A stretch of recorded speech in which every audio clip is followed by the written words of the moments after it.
Com muita alegria que eu quero apresentar o nosso palestrante dessa noite, Asaf Borba. Ele é cantor cristão, compositor, instrumentista, arranjador, produtor e jornalista.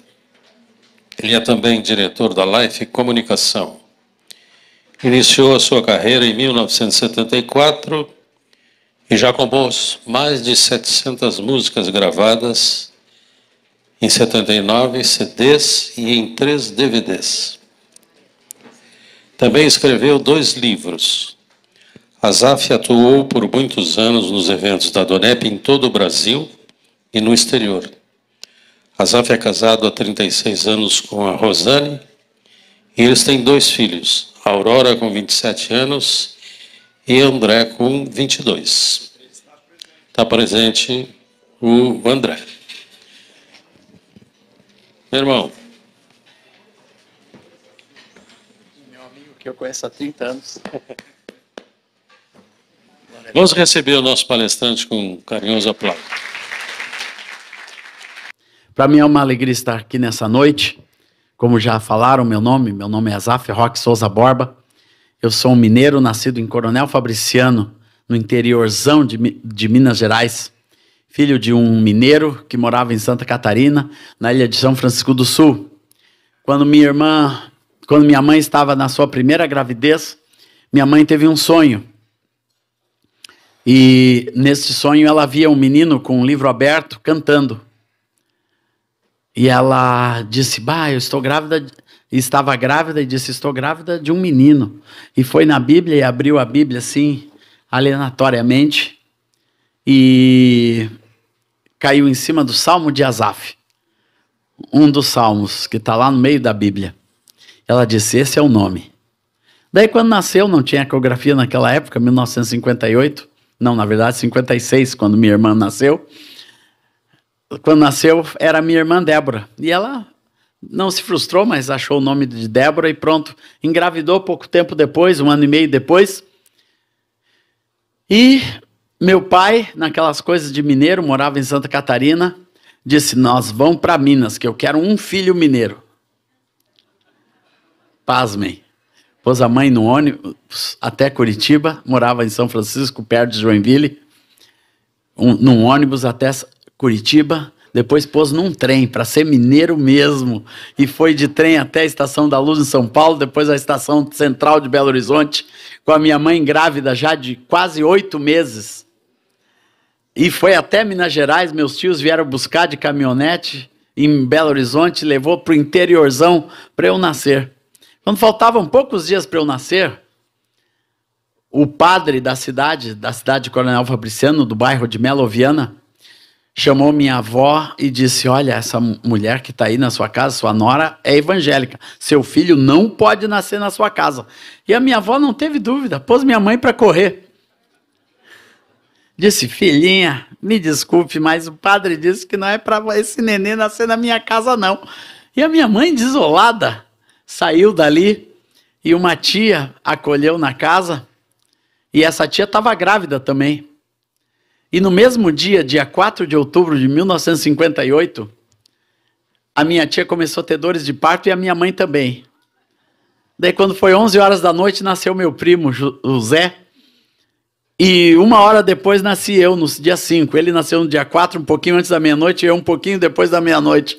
E assim, a mesma parteira que estava lá nos trabalhos, eu nasci com uma parteira na beirada do rio Piracicaba, lá que está junto da cidade, num morro chamado Caladinho.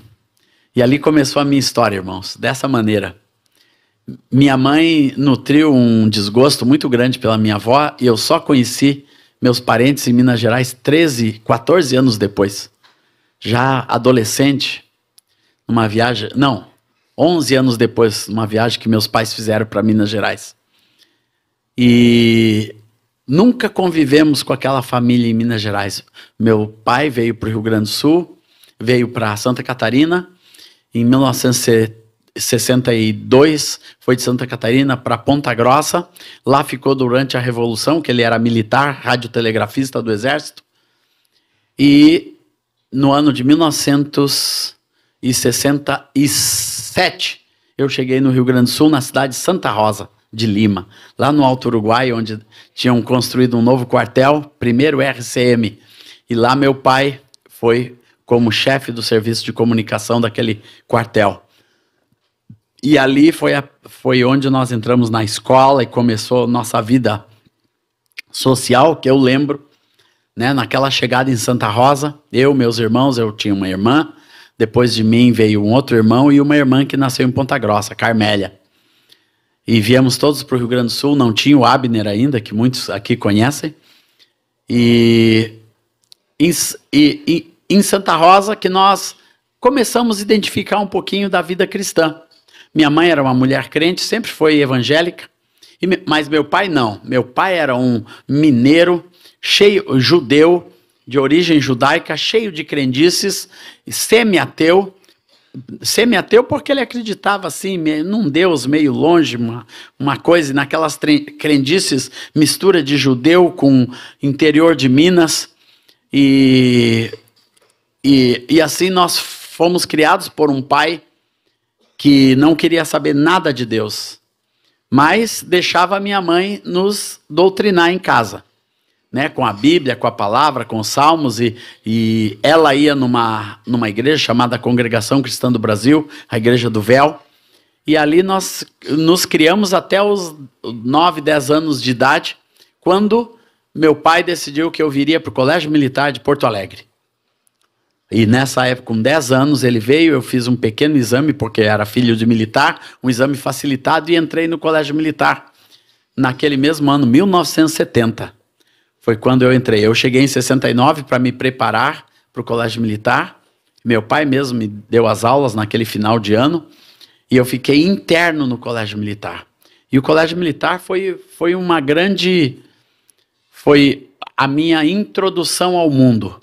Eu vim de uma família de interior, de uma família evangélica, nunca tivemos televisão em casa, o máximo que nós tínhamos era rádio para ouvir as historinhas de sexta-feira à noite na Rádio Gaúcha, né, que pegava no interior do Rio Grande do Sul. Essa é a única coisa que nós conhecíamos de mundo, de coisa externa. Alguma música que ouvia no vizinho. Nós não tínhamos toca-disco, não tinha naquela época não tinha toca-fita ainda, não tinha televisão, nunca tinha ido ao cinema, não sabia o que era mundo de coisa nenhuma. De repente eu estou dentro do Colégio Militar, no internato.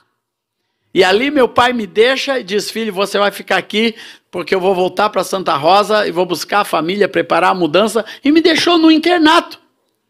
E ali eu comecei a descobrir da boca de meninos coisas que eu nunca tinha ouvido sobre sexualidade, masturbação, mundo, Beatles, rock and roll, tudo que você pode imaginar que eu nunca tinha ouvido. E eu ficava atrás da porta e tinha uma grande televisão, né, e eu achava aquilo que era pecado ainda, ver aquilo, mas eu ficava ali bisbilhotendo aquela televisão, olhando aquelas coisas e aquelas pessoas falando na televisão. Eu mal sabia o que era a televisão, irmãos.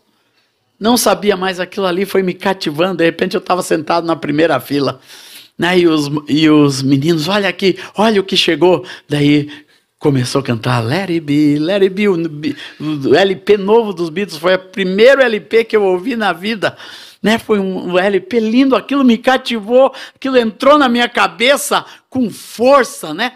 Aquele LP chamado Abbey Road dos Beatles foi o primeiro LP que eu ouvi na minha vida, né? E aquilo me cativou, e tinha festival de música que aparecia na TV. Luciana, Luciana, papararararara, papararará. Foi essa das primeiras músicas que eu ouvi no mundo. Eu tinha 11 anos de idade e o mundo veio todo para cima de mim, irmãos. E aquilo, eu entrei no Colégio Militar já iniciado em coisas que eu nunca tinha praticado antes. E assim foi a minha vida. Só que o Colégio Militar, ele me foi muito nocivo. Primeiro porque eu não tinha o dom para aquilo. Aquilo era muito rude, para um menino romântico, para um menino que amava música, que ouvia melodias, desde criança eu ouvia melodias na minha cabeça, não sabia para que era, mas ouvia, já tinha escrito meus primeiros poemas, meus primeiros versinhos, e gostava de mar, gostava de lua, gostava de flores, de céu, e entro num lugar que tem que marchar, e que tem que lutar pela sua posição, e que os caras te empurravam, e você empurrava de novo, e os dois iam para dentro de um ringue, vocês se desentenderam, agora vocês vão brigar, e tinha que brigar para valer, ali no ringue do Colégio Militar. Não era o que eu queria na vida, de jeito nenhum, e aquilo foi me dando um choque anafilático no meu coração. Além do mais, irmãos, eu era gago. Um gago no Colégio Militar é uma tragédia. Na verdade, um gago em qualquer lugar onde tem adolescente é uma tragédia. Vocês não imaginam o que é um gago num colégio militar. Era um bullying, naquela época nem se falava em bullying.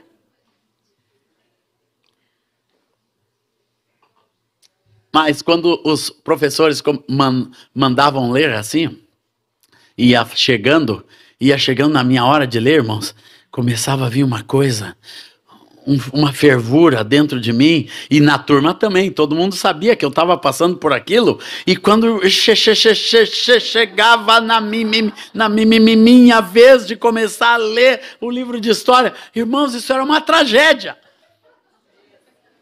Era uma tragédia, e aquilo foi me destruindo por dentro. Aquilo não era o que eu queria, meus pais não conseguiram ver o que estava acontecendo, mas um dia lá dentro do Colégio Militar, um colega disse, vão lá no banheiro, nós vamos fumar.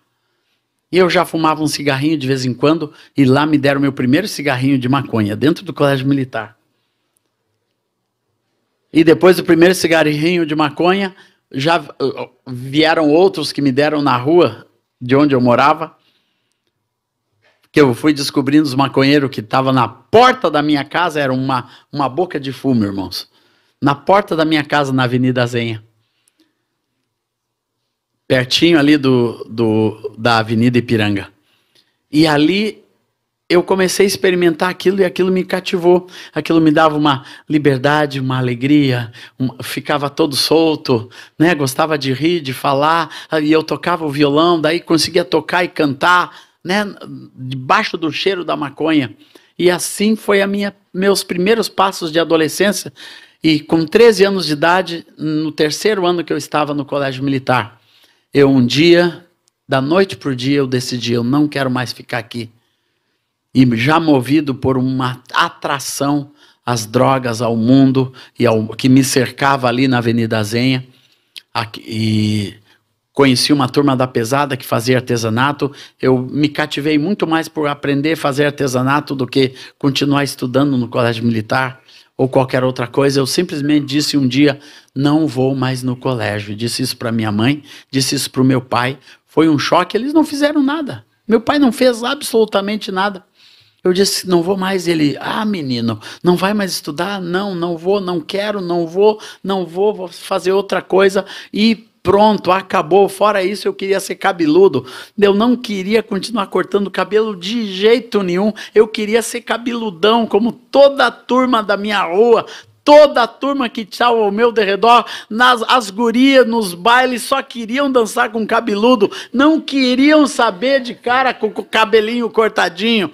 De jeito nenhum. E aquilo foi a marca da minha adolescência com 13 anos de idade, e saí fora do Colégio Militar, irmãos. Na semana seguinte eu já estava full time na rua, me maconhando, e logo depois me prostituindo naquela região ali do Julinho, né, do Parque da Redenção. Aquilo ali se tornou o meu submundo. Eu tinha um grupo na Leopoldo Bira, ali perto da João Pessoa, uma maloquinha onde a gente ficava todas as noites, reunia aquele grupo para tocar violão, tocar de tudo. Eu era violeiro e gostava de estar naquela turma. E aquele se tornou o meu mundo. Um cara chamado Alemão Rui começou a me ensinar artesanato, eu fui aprendendo a fazer trabalho de couro, metal e muita habilidade, e aquilo foi me cativando, e eu amei fazer aquilo, comecei a fazer minhas primeiras coisas, couro, metal, miçanga, bijuteria e tudo, e aquilo se tornou meu mundo rapidamente, muito rápido, assim, em 1 ano eu já estava envolvido com tudo aquilo.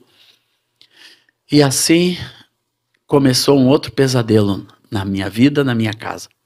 Porque eu não fui sozinho, eu levei minha irmã mais velha, a Débora, para o mesmo grupo, para o mesmo mundo, para os mesmos desejos.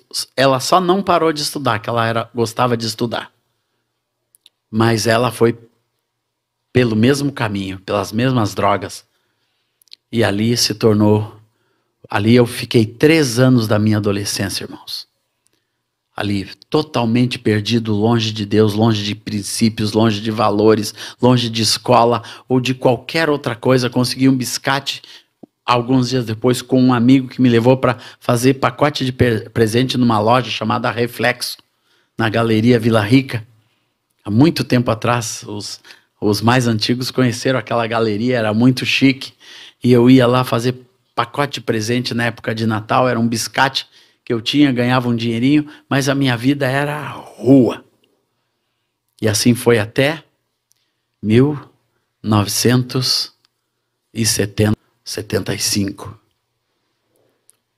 quando um amigo da família chamado Jairo Pinheiro, que era amigo do meu pai no interior, veio visitar nossa casa. Ele viu que aquela casa que era pura, agora tinha 2 drogados. Tinha uma mãe que tinha abandonado os caminhos do Senhor, foi para o caminho do espiritismo e de outras coisas mais que ela começou a frequentar. E aquela casa toda perdida, meu pai mais enterrado no alcoolismo, meu pai era um alcoólatra, de cair na porta da casa todas as noites. Meu pai bebia todas as noites, voltava embriagado, cambaleando no meio dos ônibus e não conseguia subir a escada do edifício e ali ele deitava. E a gente chegava e a vizinhança toda passava por cima dele, na porta do edifício onde nós morávamos. E aquilo era muita dor, muita vergonha. Eu cresci com um pai alcoolizado, com um pai brigando, com polícia entrando dentro de casa, quando nós éramos adolescentes, porque a polícia comum não podia prender militar, que naquela época militar tinha algum valor, né? E ele entrava, só a polícia militar entrava dentro do nosso edifício, meu pai brigando e quebrando tudo, entrava lá dentro, levava meu pai preso, ficava um dia preso, no outro dia soltava, ele voltava para o quartel-general, mas bebia todas as noites. Bebia de cair no chão. E aquilo era uma grande dor, uma grande vergonha para nossa casa. E na sequência, aquele sargento disse, eu vou chamar alguém para ajudar essa família.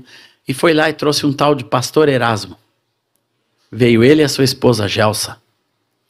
E chegaram na nossa casa e conversando com a mãe, perguntaram o que a senhora gosta de fazer. Ela disse, eu gosto de cantar. E convidaram a mãe e levaram para o coral da Igreja Metodista Wesley. Igreja Metodista Wesley, uma igreja metodista ali na rua São Vicente, em Petrópolis, no bairro Rio Branco, na frente do Colégio Rio Branco, ali pertinho. E a minha mãe voltou então para essa igreja metodista. Não era a igreja pentecostal que ela conhecia, mas era uma igreja metodista, muito metódica, né, por ser metodista, tradicional, mas estava acontecendo alguma coisa naquela igreja, uma coisa diferente. Aqueles pastores estavam sendo renovados, né? Aquela igreja estava passando por uma metamorfose. E dentro dessa metamorfose, aquele pastor, que era um homem muito simples, e os seus colegas, entre eles pastor Cavalheiro de Moraes, Moisés, pai da querida Márcia, que é a pessoa que está aqui, que me conhece há mais tempo do que o André, meu filho, viu? Você me conhece há muito tempo, irmão. A Marcinha. E ali o pastor Erasmo, ele ficou com vontade de evangelizar pessoas, porque ele estava tendo uma obra de Deus na vida dele, uma transformação, um pastor há 20 anos, naquela época, há muito tempo, e ele foi cheio do Espírito Santo, uma transformação no coração dele, e ele sentiu vontade de visitar pessoas, e uma das primeiras casas que ele foi levado foi na minha casa, graças a Deus.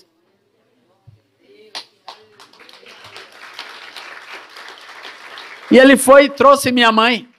E a minha mãe, todos os cultos, ela dizia: pastor, por favor, vai lá na minha casa, vai falar com meu filho. E dizia para o pastor tudo o que eu fazia. Ele toca violão na rua todas as noites, chega em casa às 4 horas da manhã e vem sempre drogado, alcoolizado e cheirando a fumo. E, por favor, pastor, e foi implorando para o pastor um dia, sábado à tarde, bate o dito pastor Erasmo lá. E eu saí da cama, estava acordando naquela hora, 2 da tarde. E eu fui lá ver quem estava, eu olhei no olho mágico.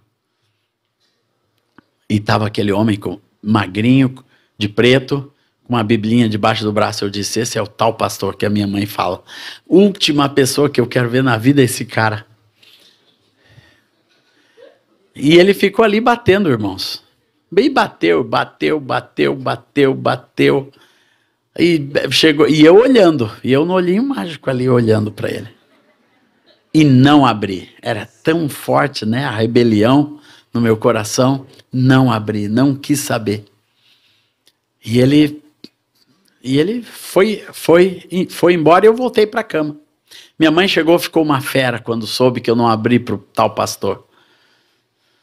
Daí ele: não vai querer voltar mais, você não abriu. E daí eu disse: não, deixa pra lá, mãe. Tudo. No sábado seguinte, mesma situação, eu acordando no sábado, que eu sempre ia num baile no Caminho do Meio, num clube chamado Caminho do Meio, que tinha aqui perto de Petrópolis. Eu ia toda sexta naquele baile. Era um baile conhecido na cidade. Todas as terças eu varava a noite naquele lugar. E ia para casa já às 6 horas da manhã, quando o sol estava nascendo. E veio o tal pastor de novo. 2 da tarde me acorda, tocando a campainha, lá vou eu ver de novo. E tá lá ele, do mesmo jeito, com a mesma Bíblia, com o mesmo paletó. E eu esse cara, esse careta, esse pastor careta, a última pessoa, não vou conversar com esse cara. O que eu tenho para conversar? O que ele quer falar comigo?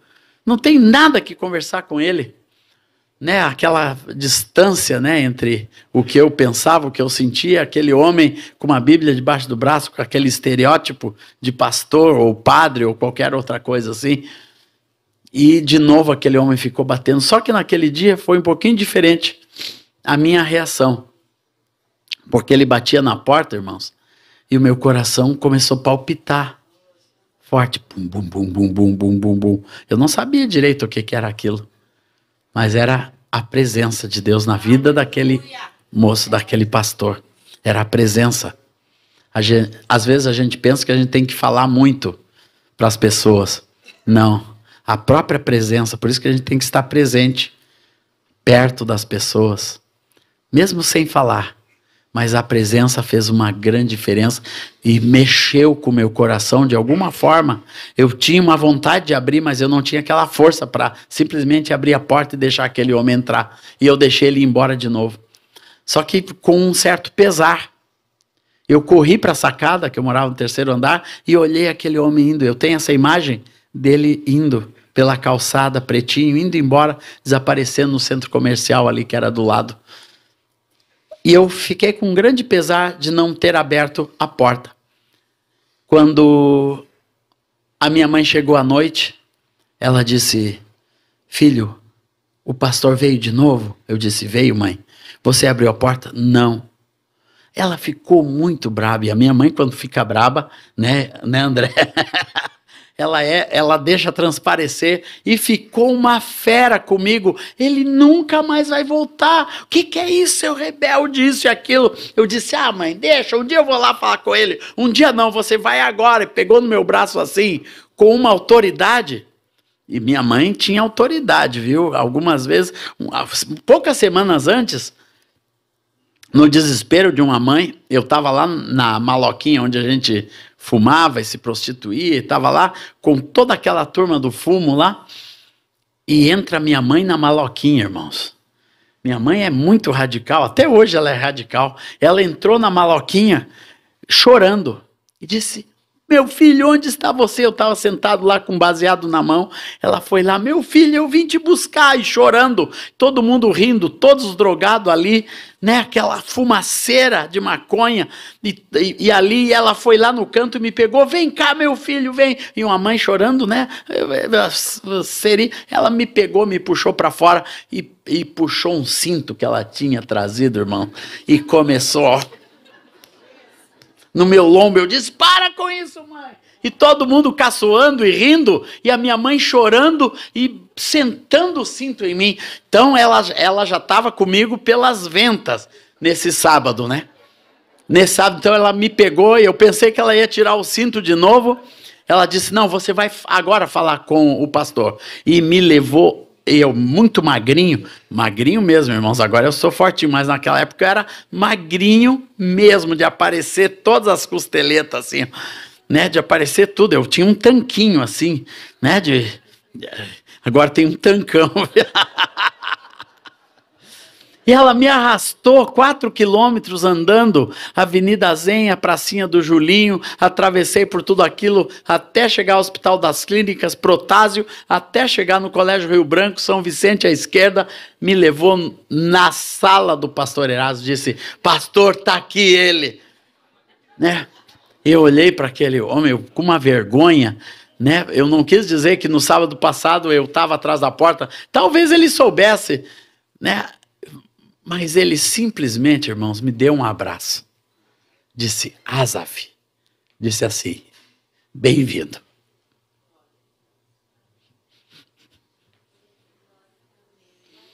Bem-vindo, Asaf. Eu nunca mais saí de perto daquele homem. Até hoje. É meu amigo e meu irmão. E um dos meus pais. Junto com o pastor Moisés, homens a quem eu amo e honro até o dia de hoje. Ele me deu um abraço e me levou numa salinha. Tinham 8 jovens. Isli, Juliane, Suziane, Alencastro Martins, um moço chamado Juca, Elcira, o Russomano, Soninha e Ana Lúcia. 8 jovens. E esses 8 jovens disseram, Asaf, você é o Asaf? Eu disse, sou. Sua mãe disse que você toca violão. Eu disse, sim, toco. Então senta aqui, você vai tocar agora. Me deram um violão na mão. A primeira coisa que me deram foi um violão na mão. Disse, toca aqui com a gente. Eles começaram, Santo Espírito, enche a minha vida, pois por Cristo eu quero brilhar. Santo Espírito, enche a minha vida, usa minhas almas a salvar. Eu peguei, né, a harmonia bem simples, eu comecei a tocar, eu não sabia quem era Santo Espírito, eu não sabia quem eram as almas, eu mal sabia o que era a minha vida. Na minha primeira música que eu toquei na igreja, Santo Espírito enche a minha, eu sabia o que era aleluia, né? Mas eu fiquei ali boiando. Eles disseram assim, olha, domingo nós vamos, era um sábado, no domingo nós vamos tocar na igreja. Você não quer vir aqui? Daí eu vim, um pequeno ensaio, e disseram, no domingo que vem nós vamos ter uma festa grande aqui na igreja e nós vamos tocar, os jovens vão tocar. E eu me comprometi de vir e tocar com eles. E a minha mãe ficou muito feliz que eu topei voltar para a igreja depois daquele dia, né? Eu disse, eu vou voltar para tocar com eles, vai ter uma festa. E no domingo, quando eu saí, eu peguei um ônibus da Zenha até antes tinha pegado, ainda tem que pegar 2 ônibus, da Zenha para o Instituto de Educação, era a parada. Descia do outro lado da rua, atravessava a rua para pegar ônibus para Protásio. E ali, naquele domingo, era 8 horas da manhã, eu indo para a igreja. Daí quem estava na parada?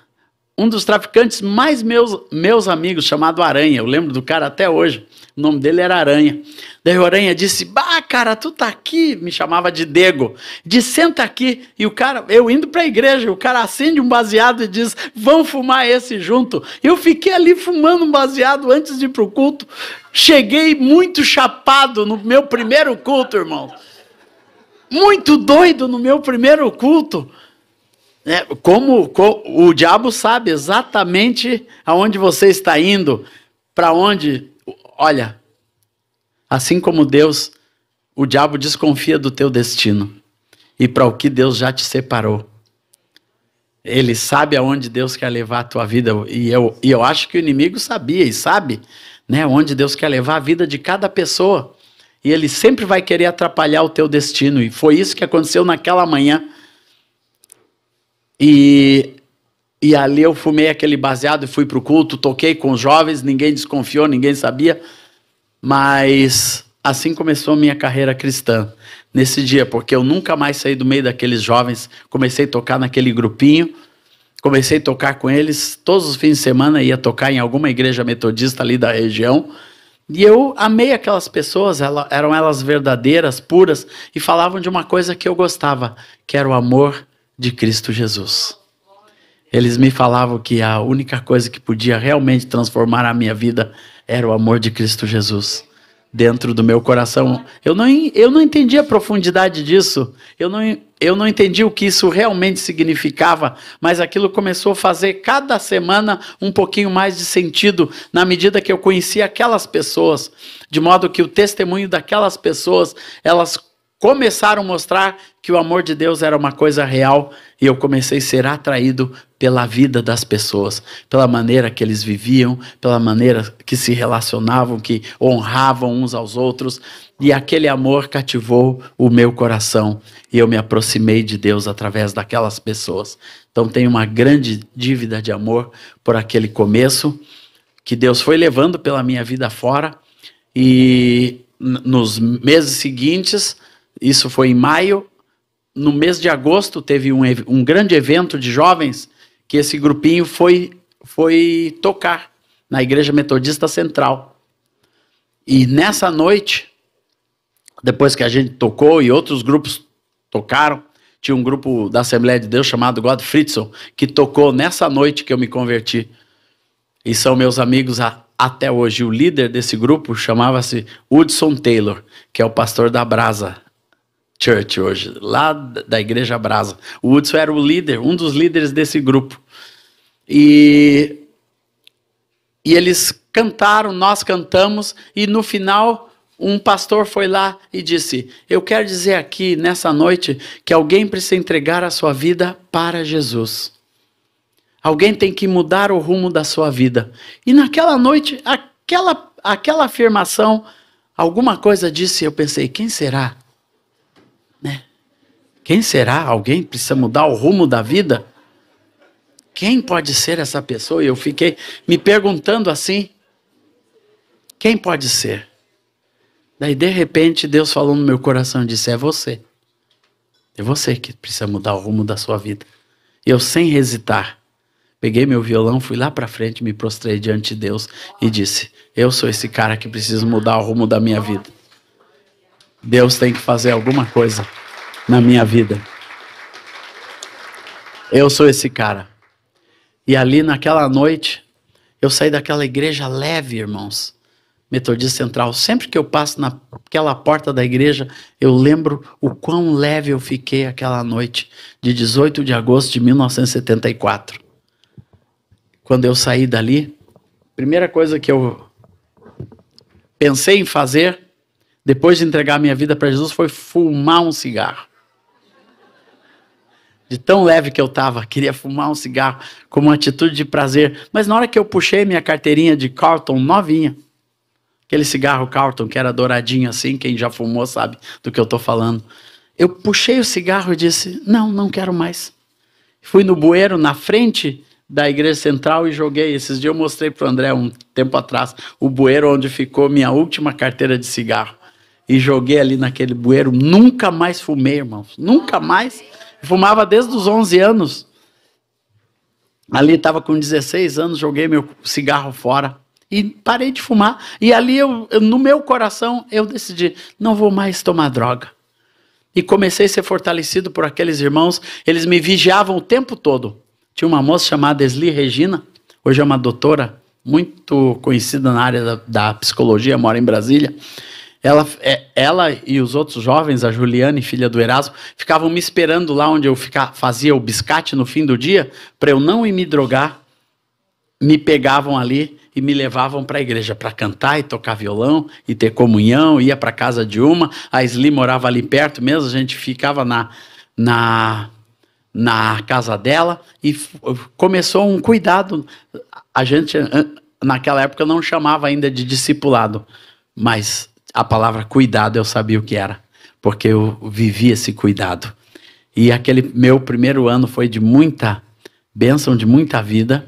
No final daquele ano eu conheci uma menina chamada Lígia Rosana, no primeiro dia de 1975, plantada na porta da igreja com a irmã dela, chamada Lídia, e o grupo, eles eram da igreja episcopal, vieram visitar os jovens metodistas.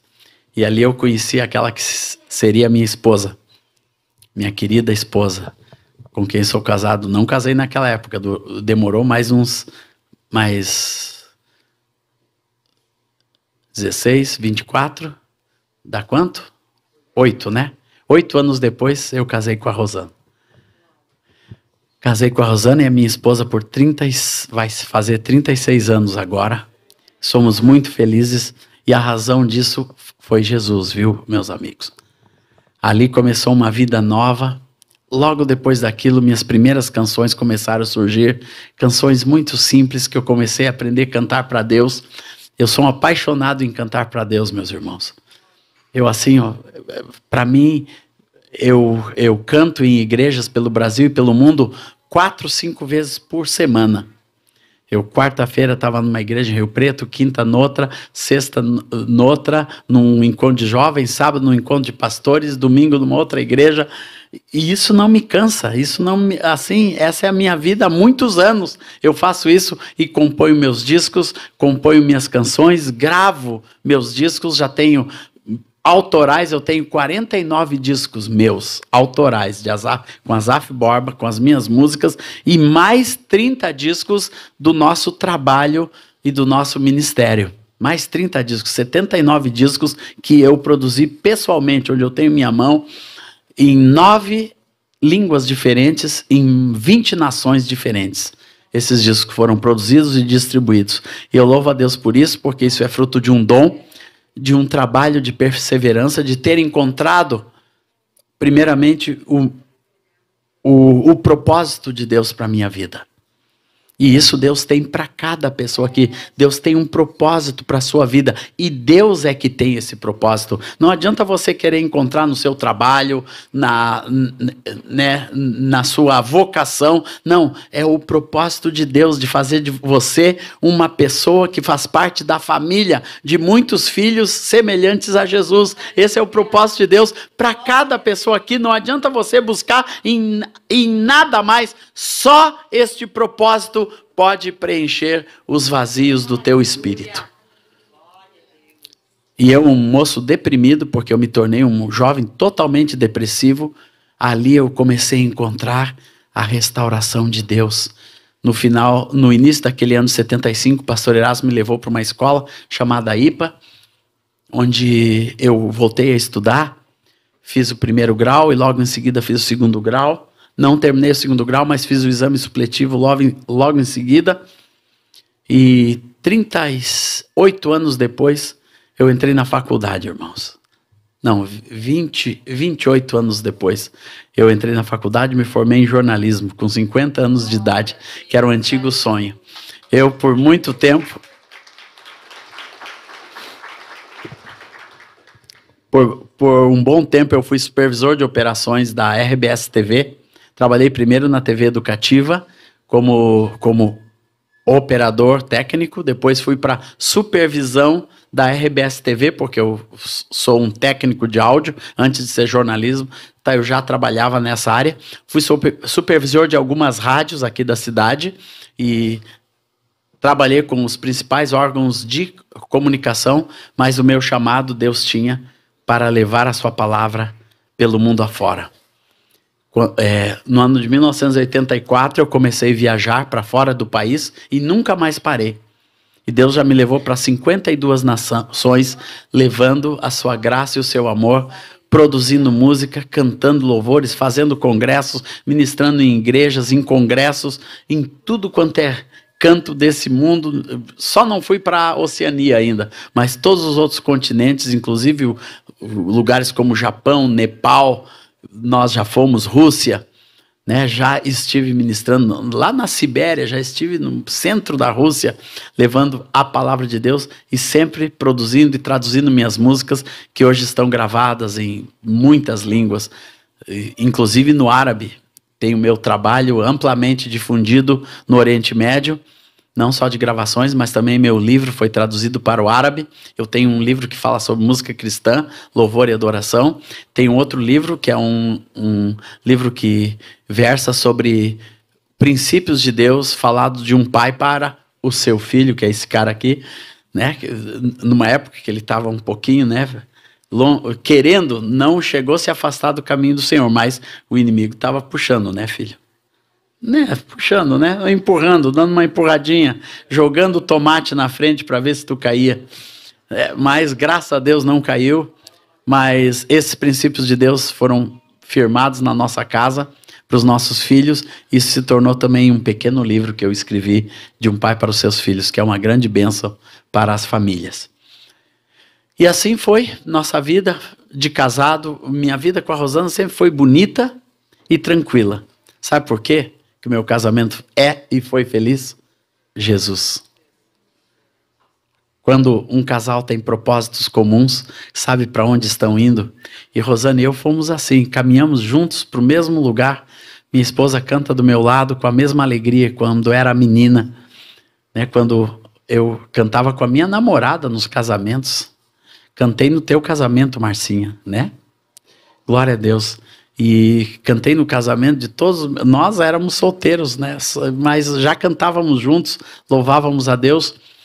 E demorou termos filhos, até que chegou a nossa filha chamada Aurora. E quando a Aurora tinha 2 anos de idade, nós descobrimos que ela é uma menina especial. Tinha uma síndrome de deficiência chamada Prader-Willi, que lhe deu muitos atrasos, nos trouxe muitos transtornos, muita tristeza no início, mas não perdemos nem a fé, nem a esperança, nem o amor por ela. Porque a palavra de Deus diz que quando todas as coisas naturais forem embora, vai ficar fé, esperança e amor. E daí, quando tudo parecia ter ido embora, né, da nossa expectativa com a Aurora, Deus manteve a fé, a esperança e o amor. E a Aurora é uma bênção para nós. E foi criando, se desenvolvendo, e com muitas lutas, né, tem muitos desdobramentos. Não tem um manual de instrução, um filho especial. Você vai descobrindo com Deus a cada dia, a cada manhã, como ter vitória, né, com a criança. Depois, quando a Aurora tinha quase 6 anos, a Rosana engravidou do nosso segundo filho. Graças a Deus, é esse meu filho querido, meu violinista, músico, também compositor, adorador, e que ama o Senhor hoje, apaixonado por Jesus, como eu. E quando o André tinha quase 8 meses na barriga da mamãe, um assaltante aqui, na rua Guararapes, pertinho da Protásio Alves, apareceu na porta da nossa casa e deu um tiro a queima-roupa na Rosana. E ela, para proteger sua barriga, se virou de lado e aquela bala entrou pelo seu ombro e alojou-se entre o seu pulmão e o seu coração e mandou minha esposa entre a vida e a morte para a UTI do hospital de pronto-socorro da cidade, depois para o Moinhos de Vento. E foi também uma época de muita luta. Eu estava cantando em Cuba. Na verdade, eu estava gravando um disco em Cuba nesse dia. E foi de muita incerteza, mas Deus, pela sua graça e sua misericórdia, salvou a vida da minha esposa e salvou a vida do meu filho. Saímos vitoriosos, assustados, né? Glória a Deus. Saímos assustados daquele acontecimento, mas saímos vitoriosos porque aprove a Deus salvar a nossa casa. E eu louvo a Deus porque entre esses tantos outros milagres eu poderia contar para os meus irmãos, que Deus tem feito na minha vida, mas hoje eu sei que é o início do milagre de Deus na vida de muitas pessoas aqui. Isso é o que eu sei. Hoje Deus vai começar um milagre na vida de muitas pessoas que vieram aqui. Começar alguma coisa muito especial na tua casa, no teu casamento. Vocês estão ouvindo uma pessoa extremamente feliz, que tinha tudo para ser infeliz, tudo para ter uma juventude totalmente desvairada, como eu estava indo, e como alguns amigos meus poderia já estar morto, totalmente tomado pelas drogas, como muitos jovens da minha geração, de sexo, droga e rock and roll. Mas aprove a Deus uma salvação tremenda da minha vida, uma transformação no meu coração. Essa transformação Deus quer fazer na tua vida, a mesma felicidade que hoje eu tenho na minha vida, graças a Deus, a alegria de ter meus filhos comigo na obra do Senhor, cantando e louvando a Deus, a alegria de poder viajar com a minha família, dando graças ao Senhor, contando a minha história, falando das coisas de Deus, levando minha música, meus discos, meus livros. Isso é uma coisa maravilhosa, irmãos. Isso me faz um homem extremamente completo, extremamente feliz, mas principalmente porque eu descobri o propósito de Deus para a minha vida. Compreendi que Deus tinha um plano, um objetivo firmado e um destino traçado. O Salmo 139 diz que Deus escreveu todos os nossos dias, inclusive o teu, que está aqui hoje. Deus propôs esse jantar, não foi Adonep? Foi Deus que propôs esse jantar aqui. Deus que escreveu no livro de cada pessoa aqui. Um dia eles vão se reunir todos lá num jantar da Adonep. Assim como escreveu aqueles dias do Erasmo na minha porta e do meu primeiro abraço e de tantas pessoas que eu tenho encontrado por esse mundo afora. O encontro de pessoas na hora certa, no momento certo, para trazer a vida e a esperança para você. Hoje Deus quer encher o teu coração de fé, de esperança e de amor. Eu não sei como está a sua vida, mas Deus sabe, porque Deus já escreveu os teus dias. Até as tuas lutas e as tuas tribulações vão promover o bem. A palavra diz que todas as coisas cooperam para o bem daqueles que amam a Deus, que são chamados segundo o seu propósito. Então Deus tem um plano, um propósito para cada pessoa, e quando Deus faz, ninguém pode desfazer. E hoje Deus está fazendo. E eu, antes de sair daqui, eu quero orar com qualquer pessoa que queira mudar o seu destino hoje. Que Deus trouxe aqui nesse lugar para começar uma nova história na sua vida. E eu peço que, se é com você essa história, como eu aquele dia, alguém precisa mudar a sua vida hoje. Deus trouxe nessa reunião, né? E eu ficava olhando para o lado, será que essa pessoa do lado, quem será o jovem que estão falando, né? Mas é você. Então, se é você, erga uma das suas mãos hoje. Se Deus está falando com você hoje. Isso mesmo, irmã, que coragem, linda. Pode deixar sua mãozinha erguida. Essa senhora também, Deus está falando com você. Alguém mais? Que Deus está falando nessa noite? Que bom, queridos. Coisa linda. Eu quero pedir para vocês que as pessoas que estão em volta fiquem com a sua mão erguida. Alguém dos nossos irmãos e amigos, alguém que trouxe você, pega essa pessoa num abraço, traz ela aqui para frente que nós vamos orar por elas. Vem aqui, amigão, vem. Vem aqui, não precisa ter vergonha, nada. É mudança de destino. Não tenha vergonha de mudar o seu destino, meu querido amigo e irmão. Não. Tenha vergonha de ficar do jeito que você está. Isso sim que você Isso sim que você tem que ter medo. De vir aqui à frente para receber uma oração e um abraço, não precisa ter medo. Deus te trouxe aqui para receber esse abraço.